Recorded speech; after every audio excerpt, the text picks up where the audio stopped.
வேதத்தின் மகத்துவம் நிகழ்ச்சிக்கு உங்களை அன்புடனே வரவேற்கிறேன். இந்த நாள் மகத்துவம் வெறும் பானை. வெறும் பானை. நியாயாதிபதிகள் 7ஆம் அதிகாரம் 16ஆம் வசனம். கிதியோனை பார்த்து, நானும் நீங்களும் ஜெயம் எடுக்க வேண்டுமானால் நாம் செய்ய வேண்டிய காரியம் என்ன, அல்லது அதற்கு ஏற்ற பொருள் என்ன என்பதை குறித்து கிதியோனிடத்திலே சொன்னார்.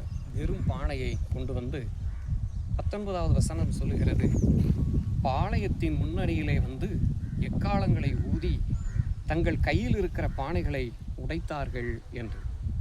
இந்த பானை என்பது நம்முடைய சரீரத்தையும் ஒப்புமையாய் சொல்லுகிறது, மனிதனுடைய இருதயத்தையும் ஒப்புமையாய் சொல்லுகிறது.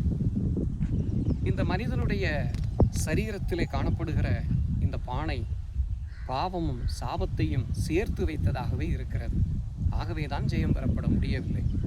ஆண்டவராக இயேசு கிறிஸ்து சொல்லுகிறார், நீங்கள் ஜெயத்தை பெற வேண்டும் என்று. ஜெயத்தை பெறுவதற்காக இந்த பானைக்குள்ளே எக்காலங்களை ஊதி கையில் இருக்கிற பானையை உடைத்தார்கள் என்று தீவெட்டியை கொண்டு வந்தார்கள். கர்த்தருடைய வல்லமையை இந்த பானைக்குள் வைக்கப்படும் பொழுது அங்கே கர்த்தராகிய தேவன் அவர் ஜெயத்தை தருகிறார்.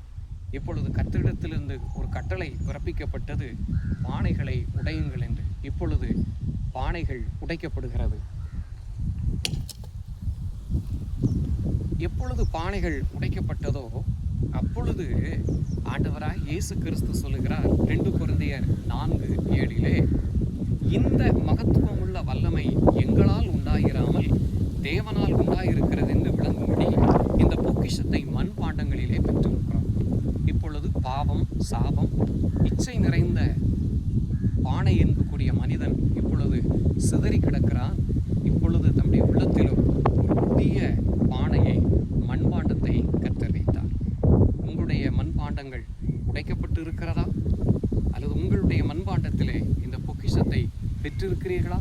மீண்டும் சந்திப்போம்.